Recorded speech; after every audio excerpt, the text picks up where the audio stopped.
प्रभु की अनुकंपा से पुत्र का सुख पाकर वह पूर्णतः संतुष्ट थे। उनके घर में समृद्धि का आलम था। धन धान्य की कोई कमी नहीं थी। कामकाज के लिए कई सेवक सेविकाएं नियुक्त थी। रसोई का कार्य संभालने के लिए मदन नामक रसोइया था, जो हर समय मेहमानों की आवभगत में जुटा रहता। घर की सफाई का जिम्मा शांति पर था, जो झाड़ू पोंछा करने के साथ साथ बर्तनों का काम भी निपटाती थी। कपड़ों की धुलाई और इस्त्री के लिए गोपी धोबी आता था, जबकि मंगू घर के छोटे मोटे काम संभालता था। इन सेवकों का घर में लगातार आना जाना लगा रहता था। मोहल्ले के सुधीर और कुंडाल नामक दो बालक थे, जो अक्सर उस बच्चे ऋषु के साथ खेलने घर आते। ऋषु सेठ जी का इकलौता बेटा था, जिसे सभी प्यार से पुकारते थे। कुंडाल हमेशा चॉकलेट लाकर ऋषु को देता और डेयरी मिल्क सिल्की उनकी सबसे प्रिय होती। दोनों ही लगभग 12 वर्ष के हमउम्र बच्चे थे और धनीराम जी के प्रिय थे, जो उन्हें पुत्रवत स्नेह करते थे, क्योंकि लंबी प्रतीक्षा के बाद उन्हें अपना खुद का पुत्र मिला था। यही कारण था कि उनकी हर छोटी बड़ी मांग पूरी की जाती। धनीराम जी उन्हें निराश नहीं करते थे। अक्सर 5-10 रुपए देकर खुश कर देते, परंतु कभी कभी अधिक मांगने पर उन्हें थोड़ा फटकार भी देते थे। धनीराम जी के यहाँ रोजाना कोई न कोई कुछ काम या इच्छा ही लेकर आ जाता था। चाहे वह मदन महाराज हो, जो खाना बनाने का काम करते थे, शांतिबाई जो खेतों में मेहनत करती थी, गोपी धोबी जो कपड़े धोता और इस्त्री करता था, या फिर मंगू नाई। सबके मन में यह भरोसा था कि गांव में धनीराम जी के सिवा कोई और उनकी मांग पूरी नहीं कर सकता। उनके मन में जो भी चाह होती वे धनीराम जी से कह डालते और हर बार उन्हें निराश नहीं होना पड़ता। धनीराम जी दिल के बड़े उदार थे। हर कोई जानता था कि उनके स्वभाव में एक ही कमी थी, गुस्से में आकर वे कई बार कड़वी बातें कह जाते थे। लोग उनसे डरते तो थे, परंतु मुंह नहीं खोलते, क्योंकि वे जानते थे कि वह मदद का सबसे भरोसेमंद सहारा है।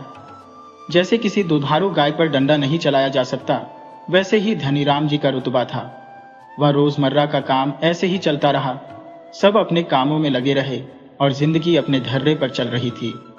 तभी अचानक एक दिन सुबह के लगभग 10 बजे रीसू घर से गायब हो गया। उसकी मां ने उसे नहलाकर तैयार किया था, लेकिन जब खोजा तो वह कहीं नहीं मिला। शारदा ने रीसू को एक खिलौना देकर आंगन में बैठा दिया था और खुद कमरे में काम करने चली गई थी। कुछ देर बाद जब बाहर आई तो देखा कि रीसू आंगन से नदारद था। उन्होंने पूरे घर में ढूंढा, हर कोना छान मारा, लेकिन रीसू का कोई सुराग नहीं मिला। इस बीच सेठ धनीराम की पत्नी शारदा की हालत बुरी तरह बिगड़ चुकी थी। वह फूट फूट कर रो रही थी। उधर धनीराम जी दुकान पर थे, लेकिन जैसे ही उन्हें खबर मिली कि रीसू गायब है, वह सब कुछ छोड़कर भागे भागे घर पहुंचे। उन्होंने पड़ोसियों से पूछताछ की, आसपास के हर घर का दरवाजा खटखटाया, परंतु कहीं से भी रीसू का कोई अता पता नहीं चल पाया।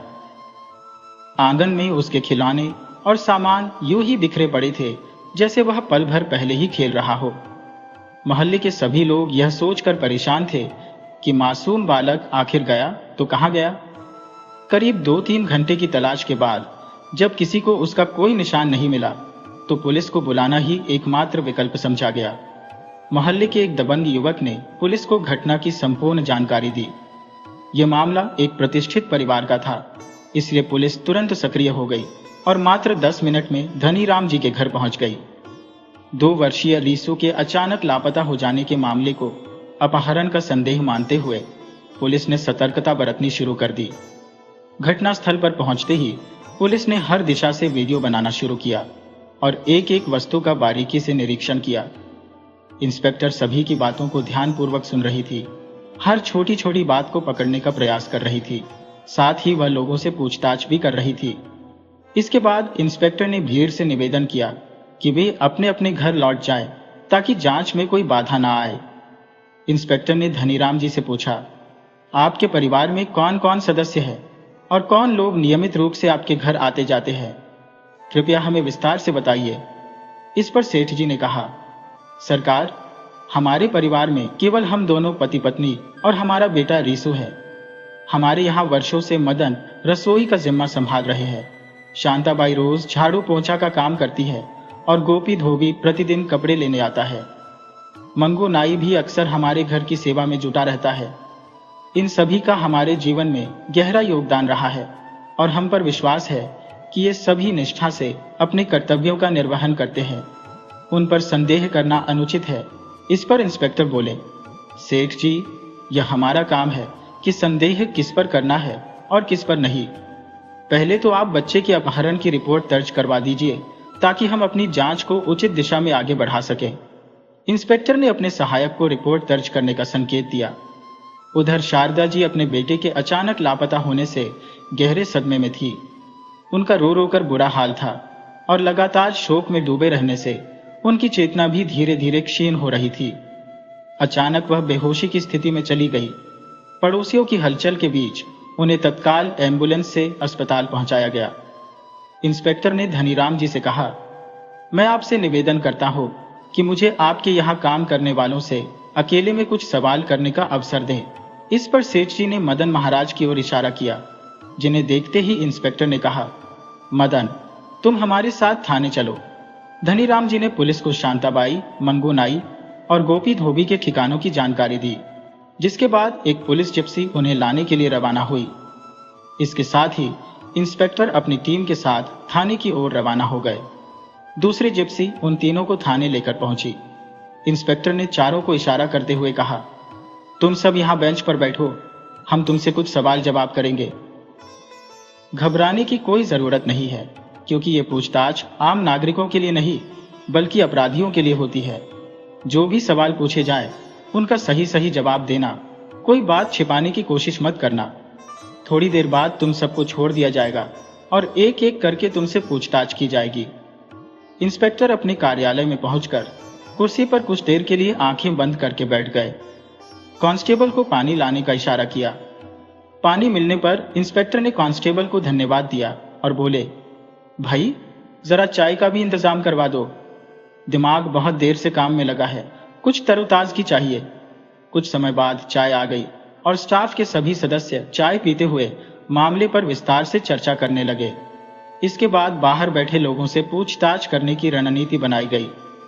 इंस्पेक्टर ने सभी को उनकी जिम्मेदारियां सौंप दी और बोले, मैं 2 घंटे में लौटूंगा, तब तक सभी कार्य पूरे हो जाने चाहिए। अब सब इंस्पेक्टर संजय और 2 कांस्टेबल कार्यालय में मौजूद थे। संजय ने सबसे पहले मदन महाराज को अंदर बुलाया।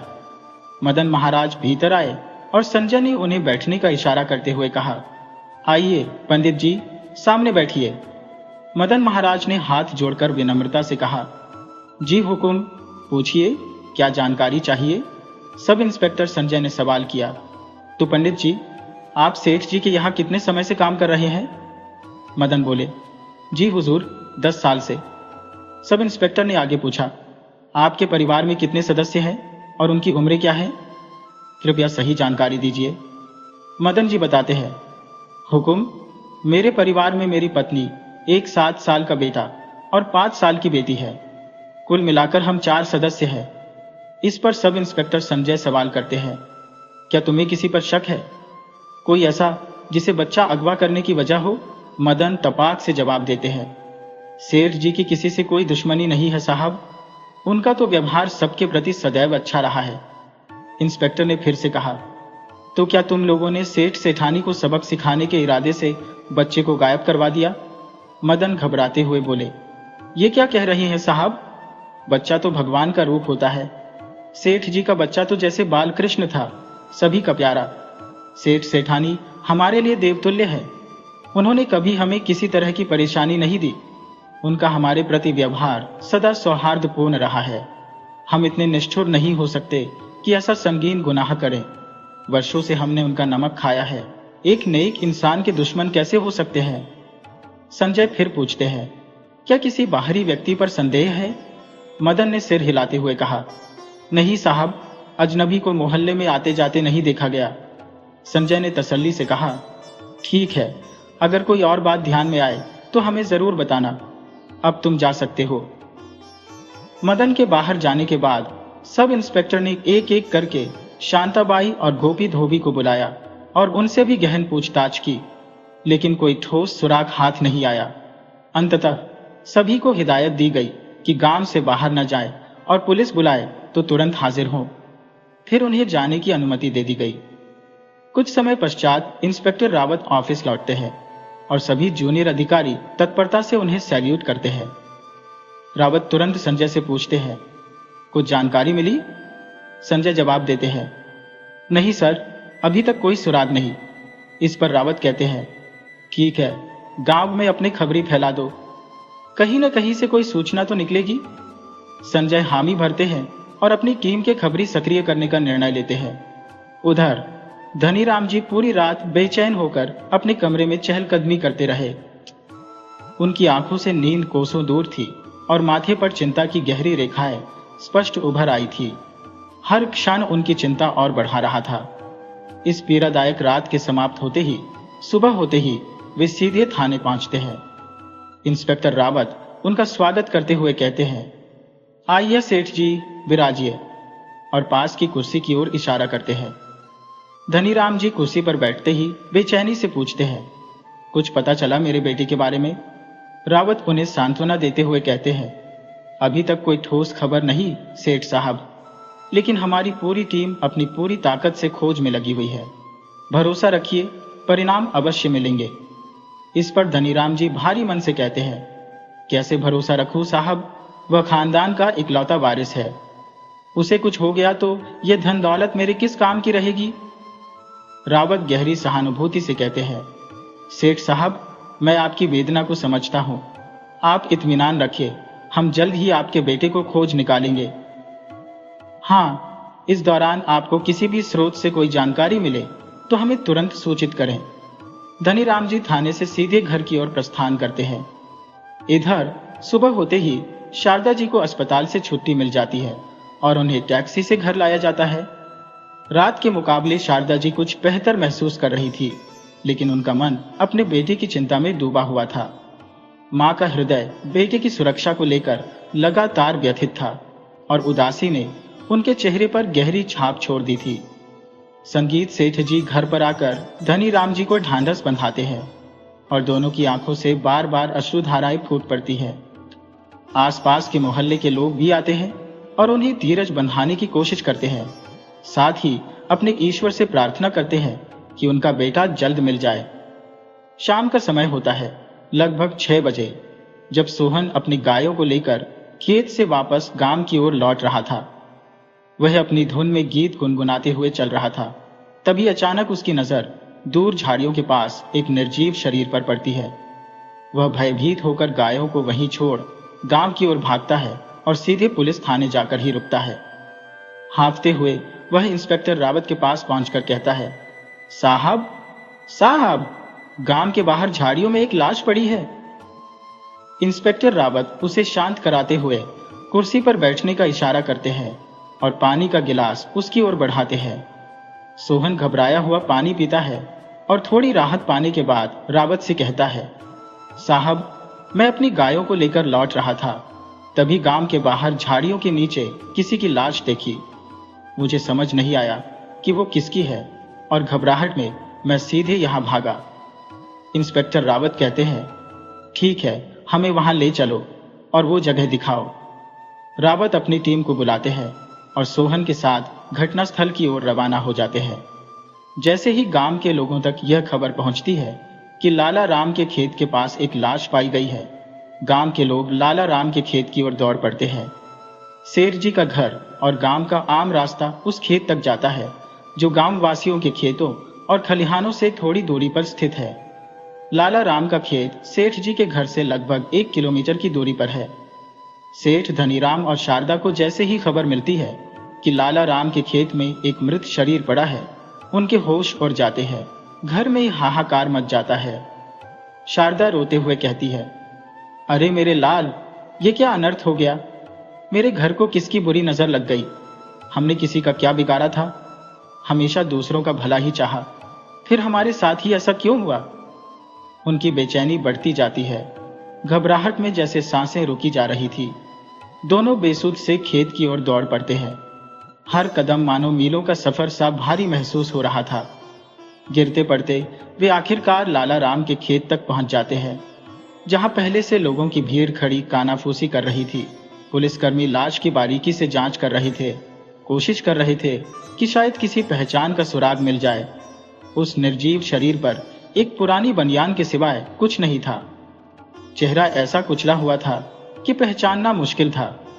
लाश की हालत देखकर तय हो गया कि यह ऋषु की लाश नहीं थी, क्योंकि ऋषु तो मात्र 2 साल का बच्चा है, जबकि यह मृतदेह किसी 10 से 15 साल के बच्चे की प्रतीत हो रही थी। सेठ जी और शारदा के व्याकुल हृदय को थोड़ी राहत मिली और उनकी रुलाई थम सी गई, लेकिन मन में बेचैनी बनी रही। हमारा बेटा आखिर कहाँ है? गांव के लोग इस घटना को लेकर चुपचाप बातें कर रहे थे। ये चर्चा हो रही थी कि खिला राम का परिवार 4 दिन पहले ही देहरादून शादी में गया था। ऐसे में उनके खेत में यह लाश कैसे और कौन डाल गया? ये लाश आखिर किसकी है? इसी गुत्थी को लेकर लोग आपस में कानाफूसी कर रहे थे। गांव के सरपंच ने सभी को संबोधित करते हुए कहा, यह मृतक कोई और है, एक बच्चा है। पूरा गांव स्तब्ध था। सभी से गुजारिश की गई थी कि वे अपने अपने मोहल्लों में जाएं और पता लगाएं कि कहीं किसी बालक का अता पता तो नहीं है। इस बीच पुलिस टीम खेतों की झाड़ियों में कुछ तलाशने का प्रयास कर रही थी, जिससे मृतक की पहचान स्पष्ट हो सके या ऐसा कोई ठोस प्रमाण हाथ लगे जिससे कातिल की गिरफ्तारी की राह आसान हो। फोटोग्राफर घटनास्थल और आसपास के इलाके का विस्तृत वीडियो लेता है ताकि यह दृश्य भविष्य में साक्ष्य के रूप में सुरक्षित रह सके।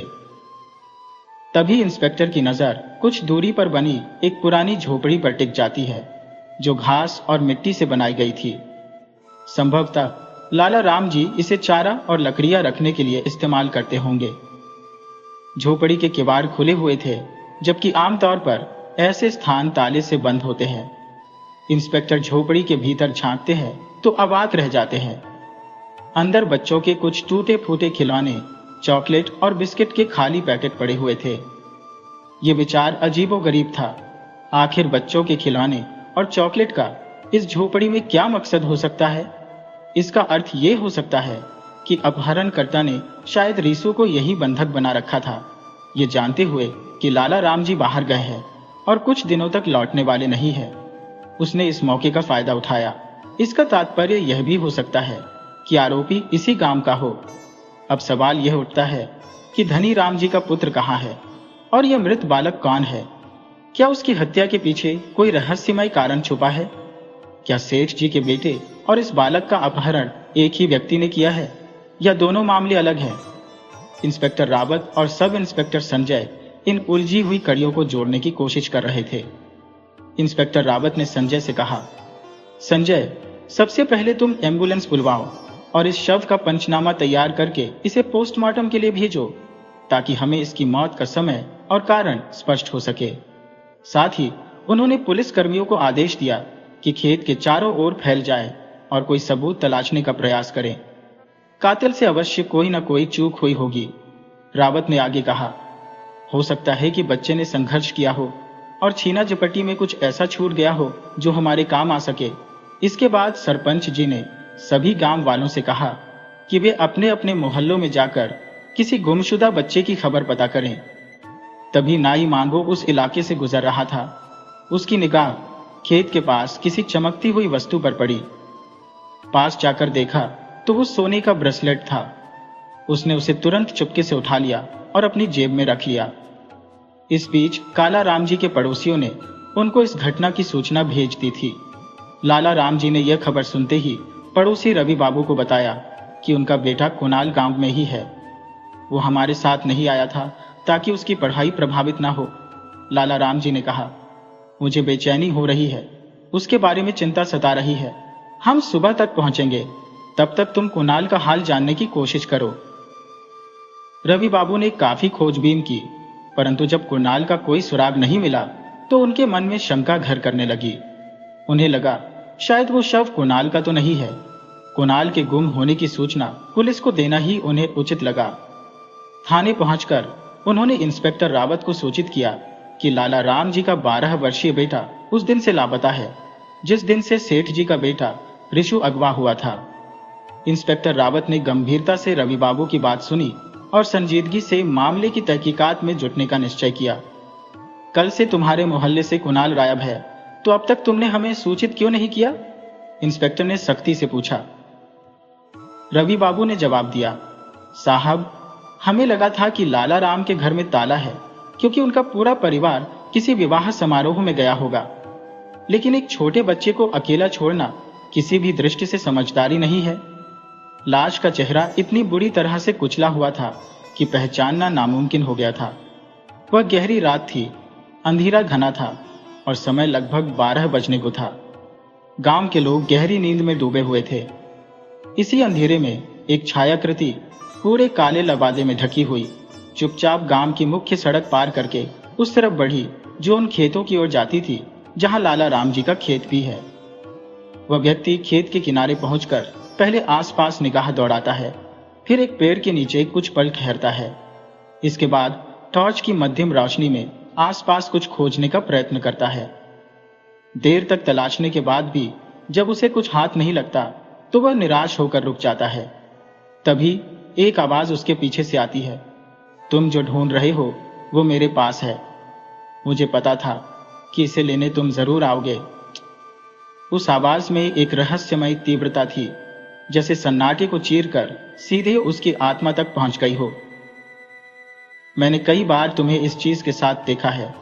अब मैं अच्छी तरह समझ गया हूं कि तुम कौन हो, और साथ ही यह भी कि तुम कुणाल के कातिल हो और हमारे सेठ जी के बेटे को भी तुमने अगवा किया है। मुझे यह कल ही ज्ञात हुआ, लेकिन मैं पुलिस के पास नहीं गया, वरना आज तुम सलाखों के पीछे होते। फिर वह नकाबपोश कहता है, जानते हो तुम्हें इस वस्तु के बदले में क्या चाहिए? वह सुझाव देता है, जिसकी तुम्हें तलाश है वह तुम्हें मिल जाएगी, लेकिन बदले में मुझे 5 लाख रुपए चाहिए। यदि तुम ये राशि मुझे दे दोगे तो मेरा मुंह हमेशा के लिए बंद रहेगा। बताओ, क्या तुम ये राशि दे सकते हो? नकाबपोश जवाब देता है, हाँ, मिल जाएंगे। कल इसी समय यहाँ इस ब्रेसलेट को लेकर आना, ताकि मैं अपनी शर्त पूरी कर सकूं, और इस बात की भनक किसी को भी नहीं होनी चाहिए। तुम्हारे घर में तुम्हारी पत्नी और बच्चे भी नहीं है। मंगोलियाई ने पुष्टि करते हुए कहा, हाँ ठीक है। और फिर दोनों अलग अलग दिशाओं में चले जाते हैं। अगली सुबह लाला राम का परिवार गांव आ पहुंचता है। उन्हें मुर्दा घर ले जाया जाता है, जहां उन्हें लाश की पहचान करने के लिए बुलाया जाता है। लाश को देखते ही लाला राम कहता है, साहब, ये हमारा बेटा कुणाल ही है। हे ईश्वर, ये क्या अनर्थ हो गया? हमारे मासूम बेटे ने आखिर किसी का क्या बिगाड़ा था? इस नन्ही उम्र में भला किसी से क्या वैर हो सकता है? ये कहते हुए पूरा परिवार विलाप में डूब गया। सारे पड़ोसियों की आंखों से आंसू थमने का नाम नहीं ले रहे थे। कुणाल की मां बेसुध हो गईं और उसकी बहनें जोर जोर से रोने लगी। 2 बहनों के बीच एक ही भाई था और उसके जाने से सारे गांव में मातम छा गया। मासूम की इस निर्मम हत्या पर गांव भर में चर्चाओं का दौर शुरू हो गया। मोहल्ले के लोगों ने परिवार को सांत्वना दी और उन्हें घर पहुंचाया।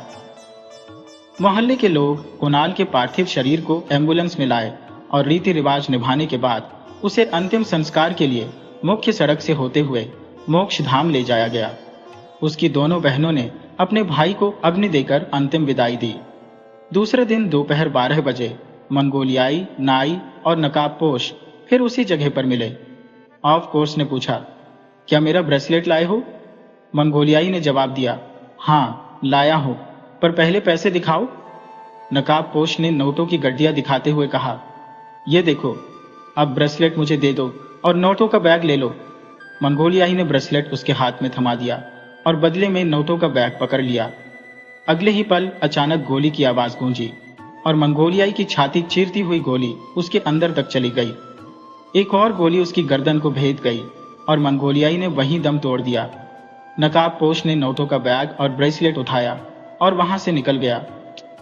उधर सेठ जी बेहद परेशान थे। 3 दिन हो चुके थे और उनके बेटे का कोई अता पता नहीं था, न ही किसी ने फिरौती की मांग की थी। वे चिंता में डूबे सोच रहे थे, आखिर माजरा क्या है? अगर मेरे बेटे को पैसे के लिए अगवा किया गया होता तो फिरौती जरूर मांगी जाती, पर अब तक किसी का फोन क्यों नहीं आया? नहीं, कुछ और ही बात है। सेठ जी विचारों में उलझे हुए थे। तभी एक लड़का एक लिफाफा लेकर सेठ जी के पास आता है और कहता है, बाहर किसी व्यक्ति ने यह आपको देने के लिए कहा है। सेठ जी सवाल करते हैं, कौन था वह? क्या तुमने उसका चेहरा देखा? लड़का जवाब देता है, नहीं सेठ जी, वह मोटरसाइकिल पर था। हेलमेट और चेहरे पर कपड़ा बांधे हुए था। सेठ जी कहते हैं, ठीक है, तुम जा सकते हो। लड़के के जाने के बाद सेठ जी लिफाफा खोलते हैं। उसमें एक छोटा सा पत्र था जिसमें लिखा था, अगर आप अपनी बेटी की सलामती चाहते हैं तो 50 लाख रुपए उस स्थान पर लेकर आना जो मैं बताऊंगा। पुलिस को कुछ भी बताया तो आपका बेटा जीवित नहीं बचेगा। आपके पास केवल 3 दिन है। सुबह का समय था और किसान अपने हल लेकर खेतों की ओर रवाना हो रहे थे। रामू काका भी अपनी गाय और बैलों के साथ खेत की ओर चल पड़े। उनका खेत लाला राम के खेत से कुछ ही दूरी पर था और वहां पहुंचने के लिए उन्हें लाला राम के खेत के पास स्थित संकरी गली को पार करना पड़ता था। यह खेत तक पहुंचने का सबसे छोटा रास्ता था, वरना मुख्य सड़क से होकर उन्हें आधा मील का चक्कर काटना पड़ता। जैसे ही रामू काका लाला राम के खेत के पास पहुंचते हैं, उन्हें दूर से खेत के किनारे किसी के होने का आभास होता है। नजदीक जाकर खून से लथपथ मंगू नाई को देखकर उनके होश उड़ जाते हैं। गांव छोटा था और यहाँ सभी एक दूसरे को अच्छी तरह जानते थे। मंगू नाई तो गांव का प्रिय व्यक्ति था, एकमात्र नाई जो सबके बाल काटता और दाढ़ी बनाता था। चंपई इतना कुशल था कि उसकी कला थकी हुई रूहों को मिनटों में तरोताजा कर देती थी। लेकिन मंगू नाई की रक्त रंजित देह को देखकर रामू काका ने जोर से चिल्लाना शुरू कर दिया, खून, खून। आसपास के खेतों में काम करने वाले सभी लोग रामू काका की चीख सुनकर दौड़ते हुए आ गए। वे घबराकर पूछने लगे, क्या हुआ रामू काका, क्यों चिल्ला रहे हो? ये किसका खून है? रामू काका गंभीर स्वर में बोले, कुछ भी कुशल मंगल नहीं है। इन 4 दिनों में हमारे गांव में अजीबोगरीब घटनाएं हो रही है। समझ ही नहीं आ रहा कि यह सब क्या हो रहा है। पहले सेठ जी का छोरा गायब हो गया और उसका कोई सुराग नहीं मिला। फिर लाला राम के बेटे को मार डाला गया और अब मंगू नाई भी किसी की क्रूरता का शिकार हो गया है। भीड़ में खड़े लोग मंगू की लाश को अबाक देखते रहे और कानाफूसी करने लगे। किसी ने कहा, रामू काका, कहीं लाला राम के खेत में किसी अशुभ शक्ति का साया तो नहीं है? आखिर मौतें इसी खेत के पास क्यों हो रही है? मुझे लगता है इस जगह पर कुछ गड़बड़ है। शायद किसी प्रेतात्मा ने लाला राम के खेत में अपना डेरा जमा लिया है। अब हमें इस गली से आना जाना बंद कर देना चाहिए, नहीं तो कब किसका नंबर आ जाए कुछ कहा नहीं जा सकता। दूसरा व्यक्ति झुंझलाते हुए बोला, अरे कैसी वाहियात बातें कर रहे हो? यह किसी प्रेत आत्मा का काम नहीं है, बल्कि यह मंगू की हत्या है। इन अंधविश्वासों में उलझने से अच्छा है कि किसी के पास मोबाइल हो तो पुलिस को बुलाओ, वरना हम पर भी शक की उंगली उठाई जा सकती है। तभी एक मजदूर ने अपने मोबाइल से पुलिस को सूचना दी और घटनास्थल की पूरी जानकारी दी। कुछ ही समय बाद पुलिस की टीम वहां पहुंच गई। इंस्पेक्टर रावत ने मंगू की लाश का मुआयना करते हुए आसपास कोई सुराग तलाशने की कोशिश की, लेकिन उन्हें कुछ भी ठोस हाथ नहीं लगा। इंस्पेक्टर रावत ने सख्त लहजे में पूछा, ये फोन किसने किया था? एक मजदूर ने जवाब दिया, साहब, मैंने फोन किया था। इंस्पेक्टर ने फिर पूछा, तो सबसे पहले तुमने ही लाश देखी? मजदूर ने जवाब दिया, नहीं साहब, हम तो खेत में काम कर रहे थे। रामू काका की पुकार सुनकर इंस्पेक्टर रावत ने आवाज दी, रामू कौन है? रामू काका तुरंत सामने आकर बोले, जी साहब, मैं हूं। इंस्पेक्टर रावत ने गहरी नजर से उन्हें देखा और बोले, तो बताओ रामू काका, तुमने क्या देखा? रामू काका ने खेत तक पहुंचने और लाश मिलने तक का पूरा वृतांत इंस्पेक्टर रावत को विस्तार से सुना दिया। इंस्पेक्टर रावत ने हुक्म दिया, ठीक है, अब तुम सब अपने काम पर लौट जाओ, हमें अपना काम करने दो। अगर जरूरत पड़ी तो तुम्हें फिर बुला लिया जाएगा। इतना सुनते ही लोग अपने अपने खेतों की ओर चल दिए। इंस्पेक्टर रावत ने अपने साथ आए पुलिसकर्मियों को आदेश दिया, इस लाश के आसपास हर कोने की बारीकी से तलाशी लो, शायद कोई अहम सबूत हाथ लग जाए। लाश की वीडियोग्राफी पूरी करके इसे पोस्टमार्टम के लिए भेज दो। सारे काम निपटाकर पुलिस टीम थाने वापस लौटी, जहां सभी 4 दिनों से घट रही घटनाओं पर विचार विमर्श कर रहे थे। इंस्पेक्टर रावत ने गंभीरता से पूछा, संजय, तुम्हें क्या लगता है, क्या सेठ जी के बेटे का अपहरण और इस हत्या में कोई संबंध हो सकता है, या ये दोनों मामले अलग है? सब इंस्पेक्टर संजय ने विचार मग्न स्वर में जवाब दिया, सर, मुझे तो लगता है कि दोनों मामले जुड़े हुए हैं। कुणाल और मंगू नाई दोनों का ही सेठ के घर आना जाना था। शायद इन दोनों ने किसी साजिश को भांप लिया था और इसी कारण से साजिशकर्ता को उनका अस्तित्व खतरे की तरह लगने लगा। कुणाल तो अबोध बालक है, पर मंगू नाई नहीं। हो सकता है उसने साजिशकर्ता की चाल को समझकर उसे ब्लैकमेल करने का प्रयास किया हो। इंस्पेक्टर रावत गंभीर स्वर में बोले, ठीक है, अगर ऐसा है तो हमें सेठ के घर में काम करने वाले हर व्यक्ति पर निगरानी रखनी होगी। कोई न कोई सुराग तो जरूर मिलेगा। संभव है कि हमारे बीच में ही कोई ऐसा हो जिसे कुछ जानकारी है, या फिर वो खुद कुछ छुपा रहा है। रावत ने गंभीर स्वर में कहा, हो सकता है अगला निशाना इन्हीं में से कोई हो, और क्या पता इस समूची साजिश का सूत्रधार हमारे सामने ही छिपा बैठा हो, जबकि हम बाहर तलाश में भटक रहे हैं। संजय ने हामी भरते हुए कहा, जी सर, ऐसा हो सकता है। हमें एक बार फिर सेठ जी के घर की तफ्तीश शुरू करनी चाहिए। घर के हर सदस्य से अलग अलग पूछताछ करनी होगी। शायद किसी के मुंह से कोई अहम जानकारी निकल आए। इंस्पेक्टर रावत ने संजय को इशारा किया और बोले, ठीक है, चलो एक बार फिर सेठ के लोगों की तहकीकात करते हैं। कुछ न कुछ तो सामने आएगा ही। दोनों अपनी कुर्सियों से उठकर बाहर खड़ी जीप की ओर बढ़े और उसमें बैठते ही सीधे धनीराम सेठ के घर की ओर निकल पड़े। घर के बाहर पुलिस की जीप देखकर धनीराम सेठ की चिंताएं सतह पर आ गई। उनके माथे पर पसीने की बूंदें झलकने लगी। मन ही मन विचारों में उलझते हुए वह सोचने लगे, कहीं पुलिस को फिरौती की रकम के बारे में कुछ सुराग तो नहीं मिला। फिर भी अपने आप को संयत रखते हुए उन्होंने आगे बढ़कर इंस्पेक्टर रावत का स्वागत करते हुए नमस्ते की। इंस्पेक्टर रावत ने आगे बढ़ते हुए सेठ जी को राम राम कहा, जिस पर सेठ जी ने जवाब दिया, पधारिए हुकुम, राम राम। रावत ने थोड़ी गंभीरता से पूछा, क्या बात है सेठ जी? ऐसा क्या मंथन चल रहा है कि आपके चेहरे पर इस ठंड में भी पसीने की बूंदें छलक रही हैं? क्या किसी का फिरौती के लिए फोन आया था? सेठ जी ने हल्के स्वर में उत्तर दिया, नहीं साहब, ऐसा कुछ नहीं है। बस आपको देखकर दिल की धड़कन बढ़ गई कि कहीं आप मेरे बेटे की कोई बुरी खबर तो नहीं लाए। उसी भय से थोड़ी घबराहट हो रही है। इंस्पेक्टर रावत ने उसकी बात सुनकर गहरी सांस ली और बोले, सेठ जी, अभी कुछ कहा नहीं जा सकता। यह रहस्य लगातार उलझता जा रहा है। अगर आपके बेटे का अपहरण वाकई फिरौती के लिए हुआ होता तो अब तक आपको पैसे की मांग वाला कोई फोन आ जाना चाहिए था, लेकिन आपने ऐसा कुछ नहीं बताया। क्या कोई बात आप हमसे जानबूझकर छिपा रहे हैं, या यह मामला सिर्फ पैसे का नहीं बल्कि किसी पुरानी रंजिश का परिणाम है? रावत ने फिर सीधा प्रश्न दागा। सेठ जी, सोचिए और बताइए कि ऐसा कौन दुश्मन हो सकता है जो इतनी भयानक साजिश रचने में सक्षम हो? बिना वजह इस तरह की दुश्मनी नहीं पनपती। अक्सर किसी बड़े बैर के पीछे धन, औरत या जमीन जैसे कारण होते हैं। हो सकता है किसी का अपमान किया हो या पुराना रंजिश अब इस रूप में उभर कर सामने आया हो। इंस्पेक्टर रावत गंभीरता से सेठ धनीराम की ओर देखते हुए बोले, सेठ जी, क्या कोई ऐसी पुरानी घटना याद आती है जो आपके बीते समय में हुई हो और शायद वर्तमान में आपकी राह का कांटा बन गई हो? सेठ धनीराम हल्के तनाव में बोले, देखिए साहब, मैं एक व्यापारिक व्यक्ति हूँ।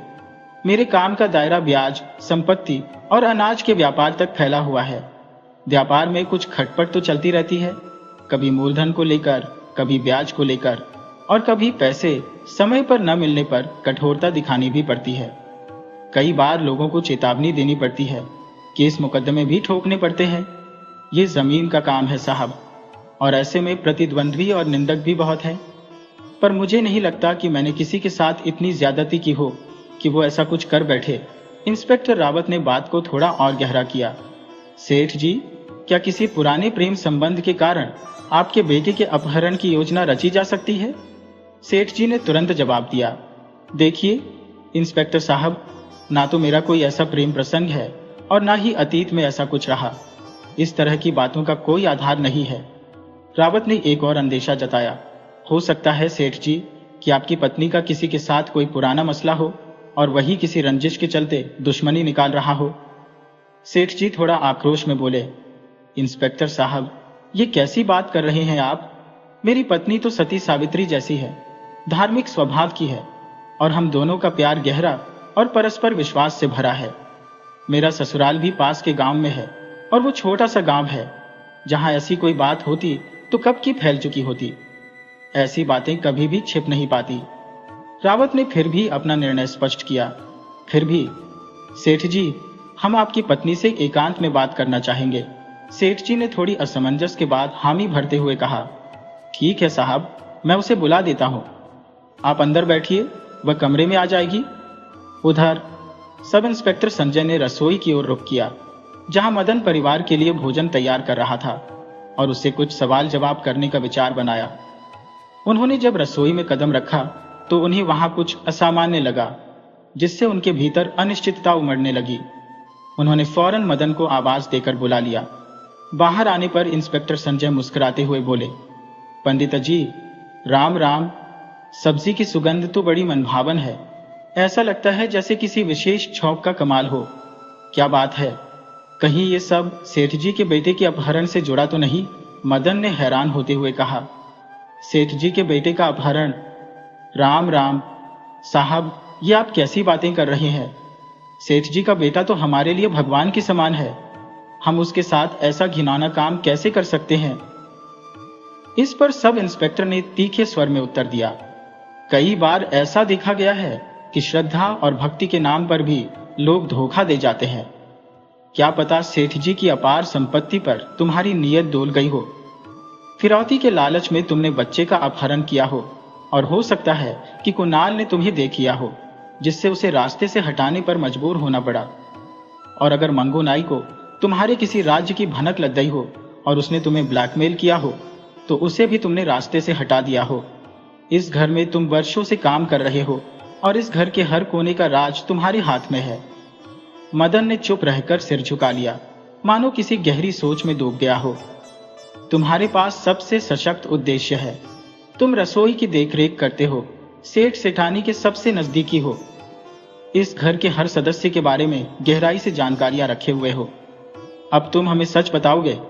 मदन बोला, साहब, आप जैसी धारणाएं बना रहे हैं वैसा कुछ नहीं है। मैंने सेठ जी का नमक खाया है, उनके साथ कभी धोखा नहीं कर सकता और न ही उनके साथ किसी तरह का अन्याय होने दे सकता हो। मेरी बरसों की निष्ठा पर संदेह क्यों कर रहे हैं आप? सब इंस्पेक्टर बोले, जब तक असली अपराधी हमारी गिरफ्त में नहीं आता, हम उन सभी पर शक की दृष्टि डालेंगे जो इस अपराध के इर्द गिर्द है, चाहे वो कोई भी हो, सेठ से लेकर तुम तक। तुम पर भी इसीलिए संदेह है क्योंकि इस घर में सबके प्रिय हो। तुम्हें यह विश्वास है कि तुम पर कोई उंगली नहीं उठाएगा, इसलिए हो सकता है कि इसी आत्मविश्वास में तुमने कोई साजिश रची हो। मदन ने उत्तर दिया, साहब, मुझ पर अपना समय बर्बाद करने के बजाय असली अपराधी को पकड़िए। मैं यहां हूं, कहीं भाग नहीं रहा। अगर सेठ जी के बेटे के साथ कुछ अनर्थ हुआ तो हम सब आपको माफ नहीं करेंगे। फिलहाल मैं रसोई में जा रहा हूं, परिवार के लिए भोजन बनाना है। आपको मुझसे बात करनी हो तो थाने बुला लीजिएगा, मैं वहां उपस्थित हो जाऊंगा। ऐसा कहकर मदन रसोई की ओर बढ़ गया और सब इंस्पेक्टर मुस्कुराकर देखते रह गए। कमरे में इंस्पेक्टर रावत के सामने शारदा देवी बैठी थी। इंस्पेक्टर बोले, हाँ तो शारदा जी, हमें आपसे कुछ जानकारियां चाहिए। आशा है कि ईमानदारी से जवाब देंगी। जिस समय बच्चे का अपहरण हुआ आप कहाँ थी? शारदा देवी बोली, सर, मैं अपने कमरे में बिखरे हुए सामान को समेट रही थी। इंस्पेक्टर रावत ने गंभीरता से कहा, एक बात समझ में नहीं आ रही है। आप अपने छोटे से बच्चे को अकेले बाहर खेलने छोड़कर अंदर के काम में व्यस्त हो जाती है। कोई अपने नन्हे बच्चे को इस तरह लापरवाही से छोड़ता है क्या? कहीं इसके पीछे कोई गहरा राज तो नहीं छुपा? आपके चेहरे से लग नहीं रहा कि बच्चे के अपहरण का दुख आपको कचोट रहा है। शारदा देवी ने तीखे लहजे में कहा, तो क्या आप मुझ पर संदेह कर रहे हैं? अपनी असफलताओं को छुपाने के लिए आप हमें ही दोषी ठहरा रहे हैं। एक माँ के दर्द को समझना आपके लिए संभव नहीं, इंस्पेक्टर साहब। एक माँ का हृदय अपने बेटे के लिए हर पल तड़पता है। दिन रात उसकी आंखों में आंसू उमड़ते रहते हैं, और आप कहते हैं कि मेरे चेहरे पर शोक का कोई भाव नहीं। इंस्पेक्टर रावत ने संयमित स्वर में कहा, देखिए शारदा जी, हमारा कर्तव्य है कि हम हर उस व्यक्ति से सवाल करें जो इस घटना से प्रत्यक्ष या परोक्ष रूप से जुड़ा हुआ है। बच्चा आपके ही घर की चारदीवारी के भीतर से गायब हुआ है। उस समय आप लोग वहीं मौजूद थे, फिर भी किसी को कोई जानकारी नहीं मिली। इसके अलावा हाल ही में गांव के बाहरी इलाके में 2 हत्याएं हुई हैं, जिनमें आपका यहाँ आना जाना था। हो सकता है कि आपकी किसी के साथ शत्रुता रही हो, कभी किसी का प्रेम अस्वीकार किया हो, या किसी के आत्मसम्मान को ठेस पहुंचाई हो, जिसने प्रतिशोध स्वरूप आपके बेटे को अगवा कर लिया हो, या शायद धन संपत्ति का कोई कारण हो। जब तक आप हमारे प्रश्नों के उत्तर नहीं देंगी, हम इस मामले को आगे नहीं बढ़ा सकते। शारदा देवी ने शांत स्वर में उत्तर दिया, देखिए इंस्पेक्टर साहब, मेरा किसी के साथ कोई प्रेम संबंध नहीं था और न ही कभी रहा। घटना के दिन सुबह 9 बजे मैंने रिशु को नहलाकर उसे नए कपड़े पहनाए और बाहरी आंगन में खेलने के लिए छोड़ दिया। इसके बाद मैं कमरे की सफाई करने में लग गई। ये मेरा रोज का क्रम है। उस दिन मैंने कुछ भी अलग नहीं किया। इंस्पेक्टर ने प्रश्न किया, क्या बेटे के पास आपने खिलौने और टॉफी भी रखी थी? शारदा देवी ने कहा, जी सर, खिलौने तो मैंने ही रखे थे, लेकिन टॉफी नहीं। संभव है कि उस दिन कुणाल आया हो और टॉफी देकर गया हो।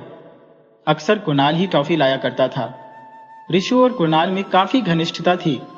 इंस्पेक्टर ने गंभीरता से पूछा, सेठ जी से आपके संबंध कैसे हैं? क्या विवाह से पहले किसी के साथ आपके प्रेम संबंध थे? अगर ऐसा कुछ था तो हमें अब भी बता दें, अन्यथा यदि हमें बाद में किसी और से पता चला तो ये बात आपके लिए गंभीर समस्या बन सकती है।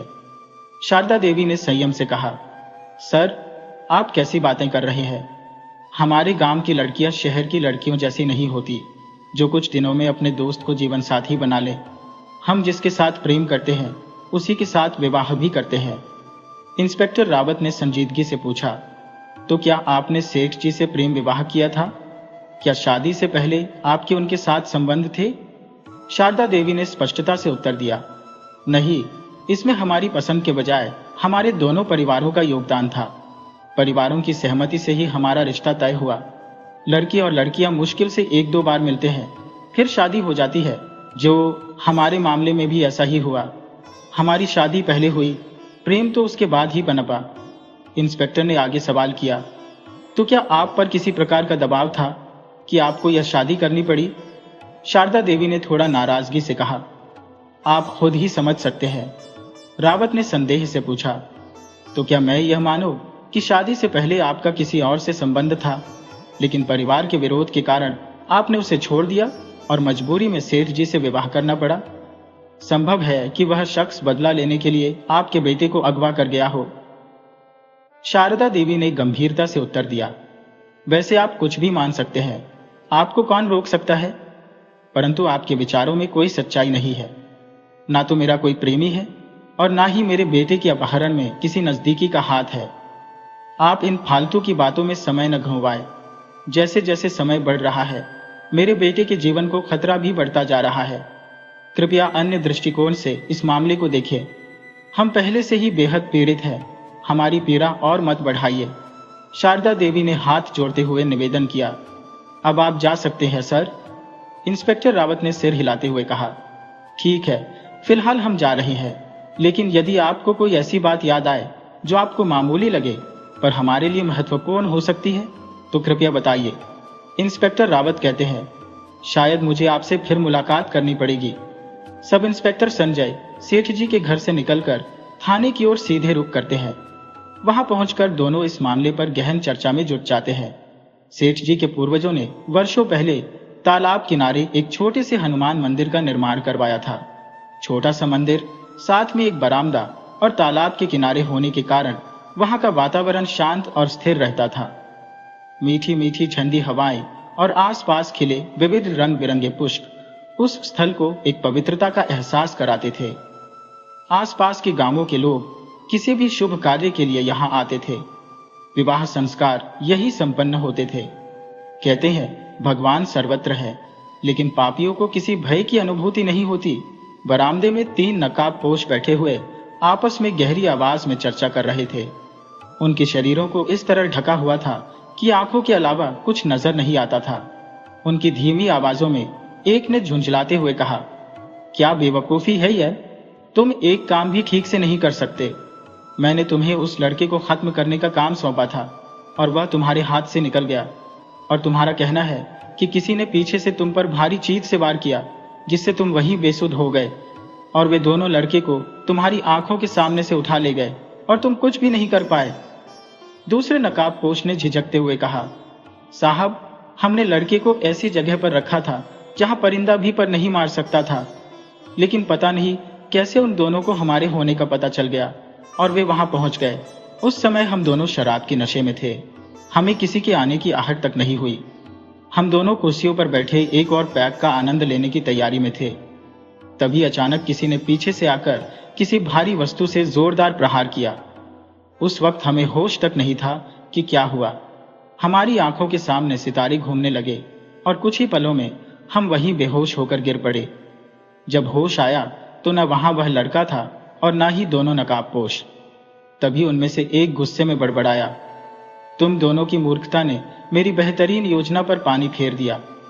उस लड़के को मैंने तुम दोनों को सौंपा था ताकि जंगल के उसी इलाके में उसे खत्म कर दो और कहीं छुपाकर दफन कर दो। फिर तुम इस गांव को छोड़ देते। वैसे भी यहां तुम्हें कोई पहचानता नहीं है। कुछ दिनों में इस बात को सभी गांव वाले भूल जाते और पुलिस इस मामले को ठंडे बस्ते में डाल देती। लेकिन अब स्थिति पूरी तरह बदल गई है। इस लड़के की वजह से मुझे 2 लोगों को मौत के घाट उतारना पड़ा। अगर मैंने उन्हें नहीं मारा होता तो सारा भेद खुल जाता और मुझे जेल में सड़ना पड़ता। दूसरा नकाबपोश कहता है, पर आपने कुणाल और मंगू नायक को क्यों मारा? वो तो आपकी वफादारी निभाने वाले थे। मैंने जवाब दिया, कुणाल के जरिए ही ऋषु को उठाने का इंतजाम किया था। मुझे मालूम था कि ऋषु और कुणाल की अच्छी बनती है, इसलिए किसी को उन पर संदेह भी नहीं होगा। मैं कई बार ऋषु को घुमाने ले जा चुका हूं ताकि शक की कोई गुंजाइश न रहे।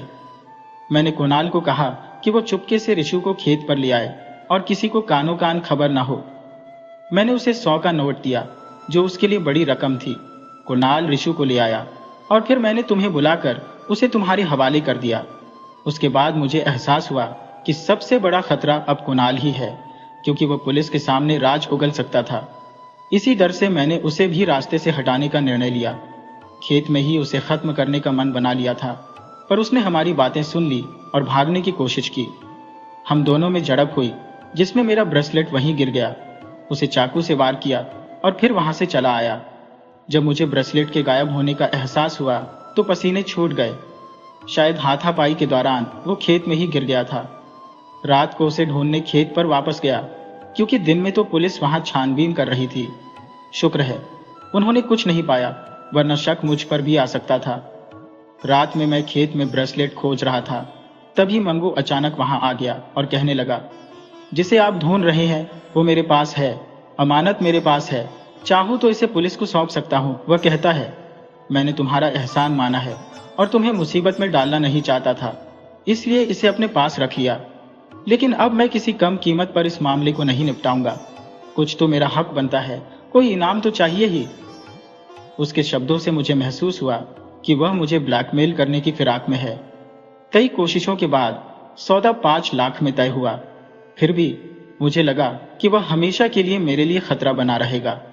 इस बात की कोई गारंटी नहीं थी कि वह आगे मुंह नहीं खोलेगा। 5 लाख देकर भी वह मेरे लिए स्थायी खतरा था। इस कारण मैंने उसे भी रास्ते से हटाने का निश्चय कर लिया। अगले दिन 5 लाख रुपए लेकर उसे उसी जगह बुलाया जहां योजना बनाई गई थी। वह मेरे जाल में फंस गया। जैसे ही मौका मिला मैंने उसका भी अंत कर दिया। इस तरह दोनों कांटे हट गए। अब बस एक कांटा बाकी है जिसे तुम्हें खोजकर खत्म करना है। देर हो गई तो पूरा खेल हाथ से निकल जाएगा। मकान के पिछले दरवाजे से होकर शांताबाई खेत की ओर से अंदर आती है। पुराना और जर्जर मकान, चारों ओर धूल मिट्टी और कबाड़। एक कोना साफ सुथरा था जहां हल्की रोशनी झिलमिला रही थी। एक छोटा सा बालक, शायद ऋषु, वह गहरी नींद में सोया था। उसके पास एक साया बैठा था। जैसे ही शांताबाई कमरे में आई, वह साया कहने लगा, बहुत देर कर दी शांता, अगर मेरे लोग यहां आ गए तो मुश्किल हो जाएगी। अब इसका ख्याल रखो, मुझे यहां से निकलना होगा। ऋषु को कोई तकलीफ नहीं होनी चाहिए। दूध रखा है, अगर नींद खुले तो गर्म करके दे देना। वैसे मैंने इसे खिला पिलाकर सुला दिया है, तुम्हें ज्यादा परेशान नहीं करेगा। अलमारी में खिलौने, चॉकलेट और बिस्किट भी रखे हैं, जरूरत हो तो निकाल लेना। शांताबाई बोली, जरा ध्यान से जाना, पुलिस के मुखबिर हर ओर फैले हुए हैं। किसी ने देख लिया तो बड़ा मसला खड़ा हो जाएगा, तो संभल कर निकलना। दूसरी ओर एक कमरे में मध्यम रोशनी में मनीष और महक प्रेम की गहराइयों में डूबे हुए थे, एक दूसरे की बाहों में। अचानक कुछ गिरने की आवाज आई। महक ने कहा, मनीष, कुछ गिरा है। मनीष ने कहा, शायद बिल्ली ने कुछ गिरा दिया होगा। मैं कहती हूं, मनीष, अब भी तुम उस कल की छवि को दिल से लगाए बैठे हो। कब तक उस पर अपना स्नेह न्योछावर करते रहोगे? क्या कहीं तुम उसकी मोहब्बत में दीवाने तो नहीं हो गए? या फिर उसकी धन संपदा का आकर्षण तुम्हारे मन में घर कर गया है? या फिर तुम मुझे धोखे में तो नहीं रख रहे? हर बार तुम मुझसे यही कहते हो, अब उससे दूरी बना लूंगा, पर फिर भी तुम उससे मिलने चल देते हो। इन दिनों तो तुम उस पर और भी मेहरबान नजर आ रहे हो। मनीष वही व्यक्ति है जो अपने आप को गांव का कद्दावर मानता है, वही जिसने रीशु के अपहरण के समय पुलिस को बुलाया था। मनीष कहता है, कभी कभी गधे को भी सिर पर बिठाना पड़ता है। वो मेरी सोने की मुर्गी है जो हर दिन एक सोने का अंडा देती है। उससे हमारे दोनों के खर्चे निकलते हैं। मैं खुद तो कुछ भी नहीं कमा पाता, लोगों के काम करवाकर, उनका फायदा उठाकर, और कभी किसी का तबादला करवाकर तो कभी किसी का जाली काम करवाकर कुछ रकम हासिल कर लेता हूं। मैं कई लोगों के साथ संबंध रखता हूं, वह कहता है, लेकिन सच मानो, अगर शादी करूंगा तो तुमसे ही। मेरे तो कई लोगों से संबंध निभाने पड़ते हैं, लेकिन सच कहो तो अगर कभी विवाह करूंगा तो वह केवल तुमसे ही होगा। माँ कहती है कि इस पर विचार करो। मुझे भी भीतर ही भीतर भय महसूस हो रहा है। तुमने यह कैसी मुसीबत को पकड़ा है? यह बेहद जोखिम भरा है, जो अगर किसी तरह सच उजागर हो गया तो सीधे सलाखों के पीछे पहुंच जाओगे।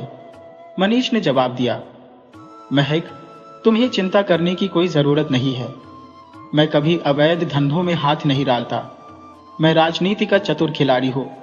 जैसे शतरंज में राजा को मात देना आता है, वैसे ही अपनी राह साफ करने में भी कुशल हो। हर तैयारी मैंने पहले ही कर ली है, कोई आंच मुझ तक नहीं पहुंचेगी।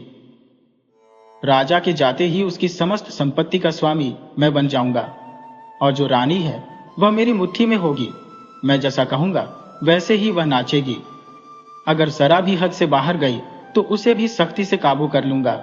मैंने कहा, मनीष, कहीं ऐसा ना हो कि तुम्हारी और इस खेल में मेरी बलि चढ़ जाए। मेरे तो माता पिता भी नहीं है। गांव में मामा के घर ही पली बड़ी हो और यहाँ अब हॉस्टल में रहती हो। हम एक दूसरे से प्रेम करते हैं, सब कुछ तुम्हारे लिए समर्पित कर दिया है, लेकिन मामा मामी अब मुझ पर विवाह का दबाव बना रहे हैं। लड़के मुझे देखने आते हैं, लेकिन हर बार मैं किसी न किसी बहाने उन्हें टाल देती हूँ। मैं तो केवल तुमसे प्यार करती हूँ और विवाह भी तुमसे ही करना चाहती हो, पर तुम हर बार मेरी बातों को हल्के में ले लेती हो। मैंने कई बार तुम्हें कहा कि गांव जाकर मामा मामी से हमारी शादी की बात करो, लेकिन तुम हो कि एक चतुर राजनेता की तरह हर बार कोई ना कोई बहाना बनाकर मुझे टाल देते हो। तुम मुझसे कहते हो कि इतनी जल्दी क्यों है शादी की? हमारी उम्र तो अभी जीवन का आनंद लेने की है। समय का लुत्फ उठाओ, शादी तो कभी भी कर लेंगे। मनीष ने कहा, तुम्हें क्या परेशानी है? मैंने जवाब दिया, तुम्हारे कारण कॉलेज में मेरी ओर हर उंगली उठती है। पूरे कॉलेज में हमारे प्रेम के चर्चे हैं और लोग मुझ पर तंज कसते हैं, मुझे नेता की रखैल कहते हैं। अब यह सब मुझसे सहा नहीं जाता। या तो मुझसे विवाह करो या फिर मुझसे दूर हो जाओ। मैं अब तुम्हारी इंतजार में और नहीं रह सकती। मुझे एक ठोस आश्वासन चाहिए। यह कहकर महक अनीस के फार्म हाउस से बाहर निकल गई। खंडहर सी इमारत के पास नकाबपोश गली की ओर बढ़ता है। उसकी चाल बता रही थी कि वह कोई स्त्री है। तभी उसका मोबाइल बजता है। नकाबपोश फोन उठाती है। उधर से आवाज आती है, हेलो, मैं मनीष हूं। तुम अभी मेरे फार्म हाउस पर आओ, मुझे तुमसे बहुत सी बातें करनी है। और ऋषु का क्या हाल है? किसी को उसके बारे में कुछ पता तो नहीं चला? अगर थोड़ी सी भी चूक हो गई तो हम बहुत बड़ी परेशानी में फंस सकते हैं। लड़के के हाथ से फिसल जाने का खतरा है। क्या सारी बातें यूं ही मोबाइल पर करते रहोगे? लड़की बोली, मैं वहीं पहुंच रही हूं। मेरे पति आज बाहर गए हैं और कल शाम तक लौटेंगे। इस रात को तो मैंने तुम्हारे संग बिताने का फैसला कर लिया है। कई दिनों से जिस अलसाई हुए प्रेम ने मेरे मन में अंगड़ाई ले रखी है, वह यूं ही बुझने वाली नहीं है। आज इतने दिनों के बाद तुम्हारे साथ समय बिताने का अवसर जो मिला है। ये कहकर वह धीमे कदमों से मनीष के फार्म हाउस की ओर बढ़ने लगी। ठीक उसके पीछे एक साया खुद को छुपाता हुआ नकाबपोश की हर बात पर गौर करता जा रहा था। नकाबपोश ने एक दो बार मुड़कर देखा। शायद उसे किसी के आसपास होने का एहसास हुआ, परंतु उसे कुछ दिखाई नहीं दिया। साया जल्दी से एक पेड़ की आड़ में छिप गया, जबकि नकाबपोश मनीष के फार्म हाउस के गेट के पास पहुंची। वह फिर एक बार मुड़कर देखती है और जब पूरी तरह आश्वस्त हो जाती है कि कोई पीछा नहीं कर रहा, तो गेट खोलकर अंदर दाखिल होती है, जहां मनीष पहले से उसका इंतजार कर रहा था। नकाबपोश के प्रवेश करने के कुछ पलों बाद साया गेट के पास प्रकट होता है। वह ठहरता है, कुछ क्षण सोचता है और फिर गेट खोलकर अंदर दाखिल हो जाता है। अब यह सवाल एक रहस्य बन चुका है कि नकाबपोश कौन है। जल्द ही इस रहस्य का खुलासा होने वाला है। मनीष अपने प्रभावशाली नेता होने का भरपूर लाभ उठाते हुए सरकारी भूमि पर फार्म हाउस बनवा चुका था। किसी नेता से बेहतर कौन जान सकता है कि लोगों को कैसे संतुष्ट रखा जाए। चालाक और धूर्त मनीष, जिसे अक्सर लोग रंगीन मिजाज इंसान कहते हैं, एक शातिर शख्स है। बड़े नेताओं अफसरों को रिझाने के लिए वह अक्सर अपने फार्म हाउस पर शराब और मौज मस्ती की महफिलें सजाता है, जिनमें शहर के प्रभावशाली लोग शामिल होते हैं। शराब और ऐशो आराम के दीवानों के लिए मनीष का फार्म हाउस किसी जन्नत से कम नहीं था। वहां दूर दूर से अफसरों और नेताओं की आवभगत होती थी, जैसे मानो उन पर किसी दैवीय आशीर्वाद का साया हो। हालांकि इंस्पेक्टर रावत जैसे कुछ ईमानदार अधिकारी मनीष की करतूतों से भली भांति परिचित थे, लेकिन ठोस सबूत की कमी के कारण उसे पकड़ने से कतराते थे। हर बार अपने मन को महसूस कर ही रह जाते और हमेशा ऐसे सबूत की तलाश में रहते जो उसे हमेशा के लिए सलाखों के पीछे कर दे। इंस्पेक्टर रावत को मनीष के खिलाफ अक्सर उगाही, ब्लैकमेलिंग और हिंसा की शिकायतें मिलती रहती थी, मगर हर बार सबूत के अभाव में वह छूट जाता। कुछ समय पहले मनीष और महक के बीच अनबन हो गई थी और उसके जाने के बाद मनीष को एक साथी की कमी खलने लगी। इस पर उसे सोने के अंडे देने वाली मुर्गी की याद आई और उसने शारदा को फोन किया। कुछ ही पल बाद उसके दरवाजे पर दस्तक हुई। मनीष ने आवाज लगाई। कौन? नकाबपोश ने जवाब दिया। मैं हूं। मनीष ने आवाज पहचानते हुए कहा। दरवाजा खुला है, अंदर आ जाओ। नकाबपोश ने दरवाजा खोला और कमरे में दाखिल हो गई। मनीष कुर्सी पर बैठा था और उसके सामने टेबल पर शराब की बोतल, 4-5 कांच के गिलास और एक प्लेट में सूखे मेवे रखे हुए थे। उसके हाव भाव से साफ था कि उसने पहले ही कुछ पैग लगा रखे थे। शारदा को सामने देखकर उसने कहा, आओ शारदा, मैं तुम्हारा ही इंतजार कर रहा था। रात अकेले गुजारना मुश्किल हो रहा था। मन की इच्छाएं बढ़ती जा रही थी। देखना, एक दिन तेरे नाम का यहाँ एक ताजमहल बनवाऊंगा। हमारे प्यार की एक निशानी इस दुनिया में छोड़ जाऊंगा। लड़खड़ाती आवाज में मनीष अपनी धुन में बड़बड़ाता जा रहा था। शारदा मनीष की बकवास सुनते सुनते ऊबने लगी थी। उसने माहौल बदलने के लिए मनीष का ध्यान अपनी ओर खींचा और बोली, मनीष, अगर शराब तुम्हें इतनी चढ़ती है तो इतना पीते क्यों हो? एक दिन इसी आदत की वजह से किसी बड़ी मुसीबत में फंस जाओगे। गांव में तुम्हारे दुश्मनों की कमी नहीं है और मौका मिलते ही वे तुम्हें निशाने पर ले सकते हैं। मैं जानती हूं कि नशे के बिना तुम 10 पर भारी पड़ते हो, लेकिन शराब ज्यादा पीकर तुम खुद को बिखेर कर ताश के पत्तों की तरह गिरा देते हो। किसी दिन तुम्हारे दुश्मन इसी कमजोरी का फायदा उठा सकते हैं, तुम्हें मारकर किसी नाली में फेंक देंगे। मनीष ने उसकी बातों को टालते हुए कहा, अरे शारदा, कैसी बातें कर रही हो? अब मैं नहीं पीता हूं। ये कहते हुए उसने शराब से भरा गिलास टेबल पर रख दिया और शारदा का हाथ थाम लिया। दोनों आपस में बातें करने लगे। मनीष ने गंभीर होकर पूछा, शारदा, हमारा बच्चा कैसा है? शारदा ने उत्तर दिया, बिल्कुल सुरक्षित है। मेरे पति के आदमी उसे ढूंढने में लगे हैं, लेकिन उन्हें अब तक उसकी भनक नहीं लगी है। मनीष ने चिंता व्यक्त की, सेठ को तुम पर कभी शक तो नहीं हुआ? बच्चा जिस जगह पर रखा है, क्या वो वाकई सुरक्षित है? शारदा ने कहा, शायद अभी तक तो नहीं हुआ, लेकिन ज्यादा समय तक उसे वहां छुपाकर भी तो नहीं रख सकते। वह छोटा कमरा उसकी सांसों को घुटन देने लगा है। हर समय मुझे याद करता रहता है। जब भी गांव के बाहर जाने का मौका मिलता है, मैं उससे मिलने जाती हूँ। उसे शांताबाई के भरोसे छोड़ रखा है। रिशु के जागते ही शारदा उसे कुछ खिलाती पिलाती और फिर उसे अफीम की हल्की खुराक दे देती। जिससे वह फिर से 4-5 घंटे के लिए बेसुध होकर सो जाता। शारदा को यह एहसास था कि यह तरीका सही नहीं है। बार बार नशा देने से कहीं बच्चे की आदत न बन जाए। उसने चिंतित होकर कहा, कब तक हम उसे नशे में रखेंगे? अगर ऋषु का शरीर इसकी लत का शिकार हो गया तो हमारे लिए नई मुश्किलें खड़ी हो जाएंगी।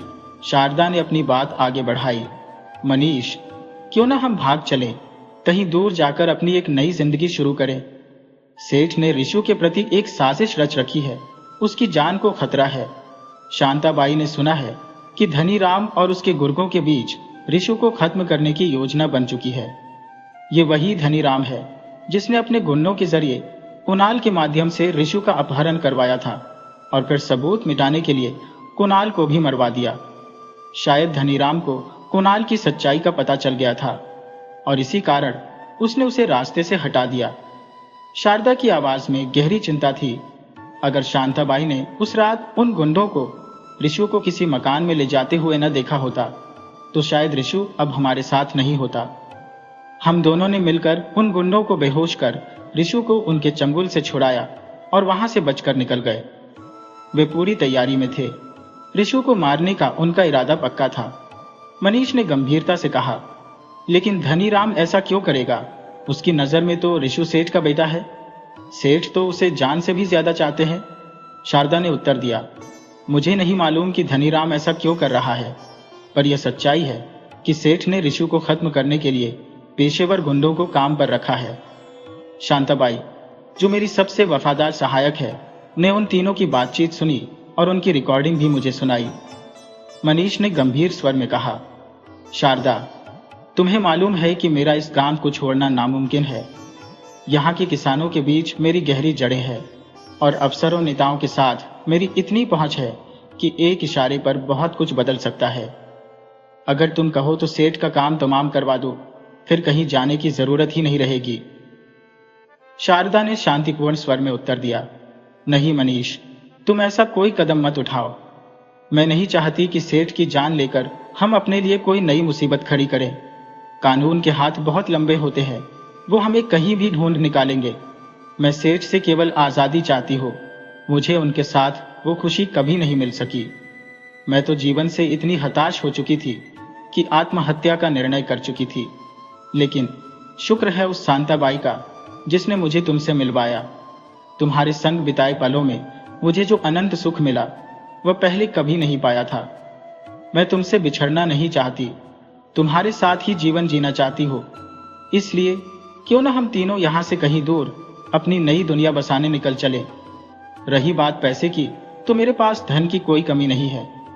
धनीराम जी कल तक यहाँ पहुंचेंगे और तब तक मैं सारा कीमती सामान और गहने लेकर आती हूँ। मेरे पास 3 करोड़ की ज्वेलरी और नकदी पहले से सुरक्षित है, जो हमारे आने वाले जीवन को सुगमता से चलाने के लिए पर्याप्त होगी। लेकिन तभी दरवाजे के बाहर छिपा एक साया हमारी बातचीत को ध्यान से सुन रहा था। उसका चेहरा क्रोध से लाल हो गया और उसकी आंखों में अंगारे भड़कने लगे। उसके हाथ में पकड़ा हुआ खंजर खून की प्यास से जल उठा। वह खुद पर काबू खो बैठा और अचानक कमरे में आ घुसा। यह दृश्य देखकर मनीष और शारदा दोनों स्तब्ध और भयभीत हो गए। साया कड़वे स्वर में कहता है, तो ये सब मेरे पीछे चल रहा था? तुम्हारी यह हरकतें बर्दाश्त के बाहर हैं। घबराई हुई शारदा धीमे स्वर में कहती है, आप यहां? लेकिन आपको तो कल आना था। जो व्यक्ति दरवाजे पर खड़ा था वही स्वयं धनीराम सेठ थे। क्रोध में उफनते हुए वह बोले, तुम्हारे हर कदम का पीछा करते हुए मैं यहां पहुंचा हूं। क्या तुम्हें लगा था कि तुम मेरे पीठ पीछे अपने शौक पूरे करती रहोगी और मुझे कुछ पता नहीं चलेगा? तुम्हारे आचरण पर तो मुझे उसी दिन शक हो गया था जब तुम गर्भवती हुई थी। शारदा कहती है, नहीं, ये बच्चा तो आपका ही है। लेकिन हाँ, ये सच है कि मैं आपसे संतुष्ट नहीं थी। एक दिन शांता ने मुझे मनीष से मिलवाया और मनीष ने मुझे वह सुख दिया जो आपने कभी नहीं दिया। तब से मैं मनीष के बिना नहीं रह सकती। मनीष ने मुझे ऐसा आनंद दिया जो आपने नहीं दिया। ये मेरी भूल थी, लेकिन मैंने इसे स्वीकार किया है। धनीराम गुस्से में कहते हैं, अपनी बकवास बंद करो बेवफा औरत। हमारे खानदान का नाम डुबाने वाली इस आवारा लुच्चे के साथ भागने का सपना देख रही हो? तुम्हें क्या लगता है कि यह तुम्हें सुखी रखेगा?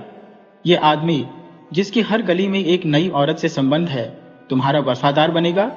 नहीं, ये तुम्हें बर्बाद करेगा। अभी तुम्हें अपने लाभ के लिए इस्तेमाल कर रहा है, कल तुम्हें किसी कोठे पर बेच देगा और तुम मुझसे कहती हो कि यह बच्चा मेरा है। धनीराम अपनी बात जारी रखते हुए कहते हैं, सुनो, जब 3 साल तक हमारी कोई संतान नहीं हुई तो मैंने एक सेक्सोलॉजिस्ट से मिलकर अपनी समस्याएं बताई। उन्होंने हर जांच की और स्पष्ट रूप से बताया कि मेरे शरीर में शुक्राणु निर्माण करने की क्षमता नहीं है। मेरे शरीर में जो टेस्टोस्टेरोन का उत्पादन होता था वह पूरी तरह से निष्क्रिय हो चुका है। इसका मतलब मैं कभी पिता नहीं बन सकता। अब बताओ, यह बच्चा मेरा कैसे हो सकता है? शारदा अपनी जगह पर ठिठकी खड़ी रह जाती है। धनीराम कहते हैं, मुझे सब पता था कि यह बच्चा मेरा नहीं है। इसी कारण से इसे रास्ते से हटाने का अवसर ढूंढ रहा था। मैंने ही इसे मरवाने की योजना बनाई थी। इसके लिए कुणाल के हाथों से काम करवाया, लेकिन तुम दोनों ने किसी तरह उस बच्चे को बचा लिया। शारदा, जो अब पूरी तरह से निःशब्द थी, कुछ कहने की हिम्मत भी नहीं जुटा पाती। हमने नहीं, शारदा ने कठोर स्वर में कहा, बल्कि शांता ने हमारे संग मिलकर तुम्हारे आदमियों को परास्त कर दिया और मेरे बच्चे को सुरक्षित निकाल लिया। शांता ने ही मुझे तुम्हारी हर चाल से अवगत कराया था। उसी क्षण मैंने जान लिया कि तुम्हारे मन में मेरे प्रति अविश्वास उपजा है। तब से मैंने सतर्कता बरती और अपने बच्चे को तुम्हारी निर्दयता से बचा लिया। अब मेरा बच्चा सुरक्षित है, मेरे संरक्षण में है। सेठ जी क्रोध में कहते हैं, लेकिन यह सुरक्षा तुम्हारे साथ ज्यादा देर तक नहीं टिकेगी। तुम्हारे बच्चे, तुम्हारे प्रेमी और खुद तुम, कोई भी मेरे हाथों से बच नहीं पाएगा। मनीष, जो अपनी जगह अडिग खड़ा था, धनीराम को चुनौती देते हुए बोला, धनीराम, तुम मेरे ही घर में खड़े होकर मुझे धमकी दे रहे हो? अपनी सलामती की दुआ करो, अब तो तुम यहां से जीवित नहीं निकलोगे। धनीराम हंसी में बड़बड़ाता है, तू मुझे मारेगा? तू जो खुद नशे में धुत रहता है, अपने पैरों पर सीधा खड़ा भी नहीं हो सकता। मेरा खंजर प्यासा है, तुम दोनों के खून का। कहते हुए धनीराम बाज की तरह शारदा की ओर झपटा और उसकी गर्दन पर खंजर रख दिया। इसी बीच मनीष ने अपने रिवॉल्वर को तैयार किया और धनीराम की ओर तान दिया।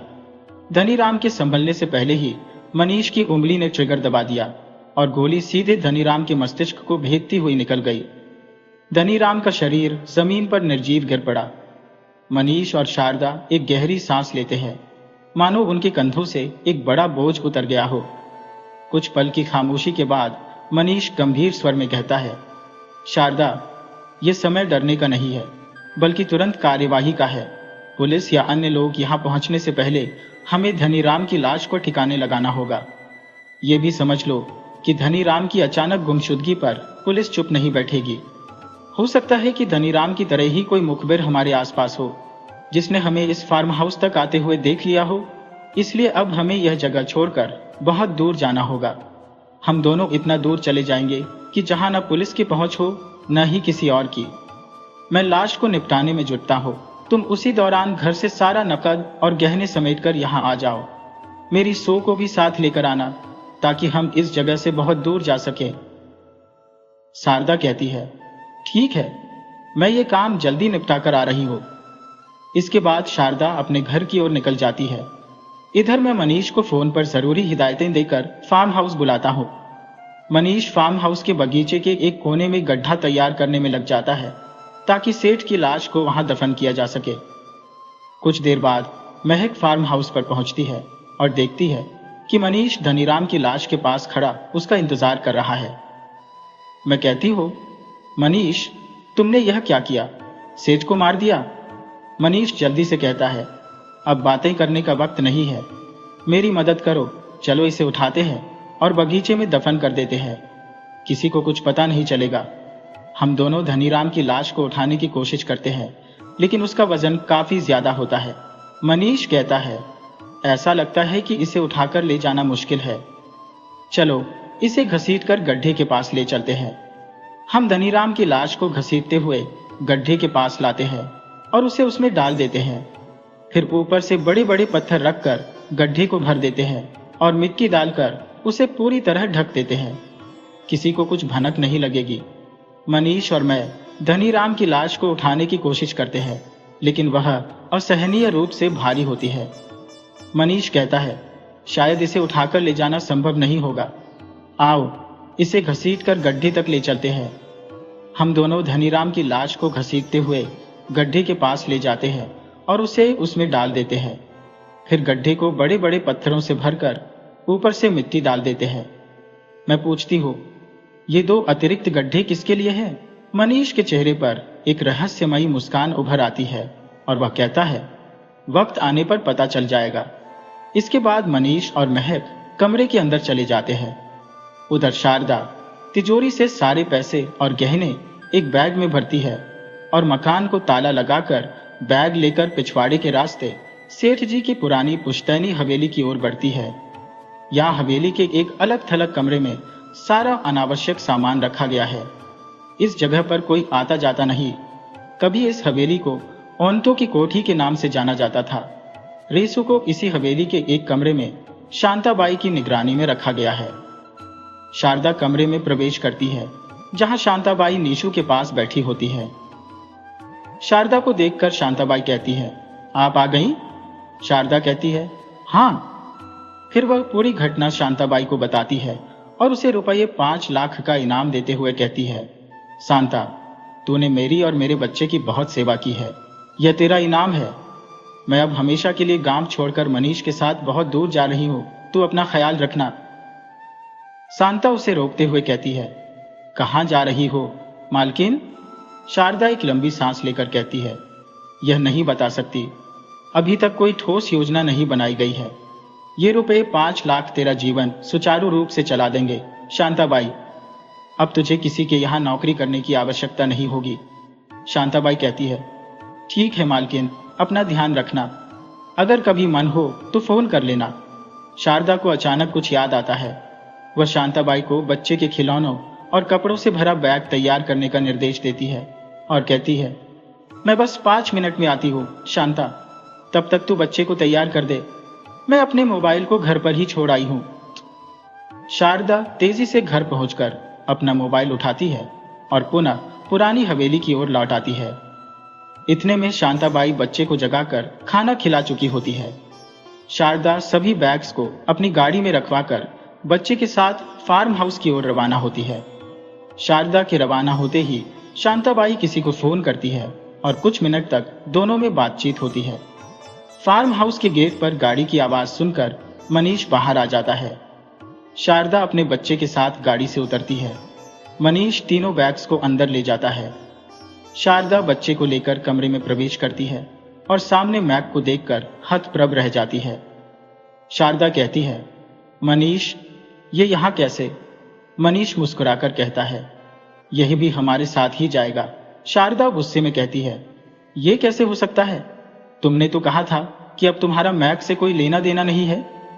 इसी बीच फार्म हाउस के पास पुलिस की जीपों का काफिला आ पहुंचता है और चारों ओर से फार्म हाउस को घेर लेता है। Inspector Sanjay, sub inspector Rawat और सनी अपने अपने पोजीशन संभालते हुए धीरे धीरे फार्म हाउस की ओर बढ़ने लगते हैं। इंस्पेक्टर सबको चेतावनी देते हैं, किसी के मुंह से एक भी शब्द नहीं निकलना चाहिए। मनीष ने आगे बढ़ते हुए गहरी आवाज में कहा, देखो, जिस तरह से तुम मुझे छोड़ नहीं सकती, उसी तरह मैं भी महक को छोड़ने की सोच भी नहीं सकता। शारदा ने विरोध जताते हुए जवाब दिया, ऐसा बिल्कुल नहीं हो सकता।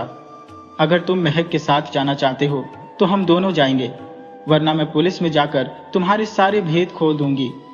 मैं सेठ धनीराम की हत्या के बारे में भी बता दूंगी जो तुमने की थी, और यह भी कि तुम दोनों ने मिलकर बच्चे का अपहरण किया था। बड़ी मुश्किल से मैं उसे फार्म हाउस से बचाकर लाई हूं। पुलिस मेरी बात पर तुमसे ज्यादा विश्वास करेगी। मनीष ने उसकी बात सुनकर ठंडे स्वर में कहा, पुलिस तक पहुंचोगी तभी ना। और फिर उसने शारदा पर रिवॉल्वर तान दी। एक गोली चली और शारदा वहीं ढेर हो गई। उसका खून फर्श पर फैल गया। दूसरी गोली से रीसू की जिंदगी का भी अंत हो गया। मनीष ने अपने ही हाथों से अपने अपनों का अंत कर दिया। एक निर्दोष की नृशंस हत्या कर दी गई, जिसे सहारा देने वाला कोई नहीं था। अंदर से गोली की गूंज सुनते ही पुलिस ने हरकत में आते हुए फुर्ती से प्रतिक्रिया दी। सब अधिकारी कमरे की ओर तेजी से दौड़े और उनके कदमों की आहट से मनीष और मैक चौकस हो गए। दोनों कमरे से निकलकर अपनी कार की ओर भागने लगे। सब इंस्पेक्टर संजय ने ललकारते हुए कहा, मनीष, पुलिस ने तुम्हें चारों ओर से घेर लिया है। अब भागने का कोई रास्ता नहीं बचा। समझदारी इसी में है कि खुद को पुलिस के हवाले कर दो। मनीष ने अपने रिवॉल्वर का रुख सब इंस्पेक्टर संजय की ओर मोड़ते हुए बोला, इंस्पेक्टर संजय, मनीष कोई बच्चा नहीं है कि यूं तुम्हारे जाल में फंस जाएगा। मेरे रास्ते से हट जाओ, वरना यहीं पर अंजाम भुगतोगे। संजय ने संयम रखते हुए उत्तर दिया, मनीष, तुम किस भ्रम में जी रहे हो? पुलिस ने चारों ओर से घेराबंदी कर रखी है। तुम्हारी एक गोली चलेगी तो हमारी बंदूकों से बरसात होगी। सोच लो, उनके सामने तुम एक क्षण भी टिक नहीं पाओगे। मनीष ने दृढ़ता से कहा, मेरे रहते यह संभव नहीं है। इतना कहते ही मनीष ने संजय पर गोली दाग दी, लेकिन संजय बाल बाल बच गया। इसके तुरंत बाद पुलिस की रिवॉल्वरें गरज उठी और जवाबी हमले में मनीष और मैक की छाती को चीरते हुए गोलियां उनके दिलों में उतर गईं। पीछे खड़े पुलिस कर्मियों की गोलीबारी ने मनीष और मैक को छल्ली कर डाला। सब इंस्पेक्टर संजय ने वायरलेस पर इंस्पेक्टर रावत को सूचना दी कि ऑपरेशन सफलतापूर्वक संपन्न हो गया है। इंस्पेक्टर रावत ने उन्हें सराहना के शब्द कहे। सेठ धनीराम की लाश को अपराध स्थल से बाहर निकालकर सभी शवों को पोस्टमार्टम के लिए भेजा गया। कुछ दिन बाद सब इंस्पेक्टर संजय शांताबाई के घर पहुंचता है। शांताबाई अपनी तीखी मुस्कान के साथ उनका स्वागत करती है और एक बैग उनके हाथ में सौंप देती है। वह कहती है, वादे के अनुसार ये सब पूरा किया गया है। सब इंस्पेक्टर संजय बैग लेकर धीमे कदमों से अपने घर की ओर लौटने लगता है।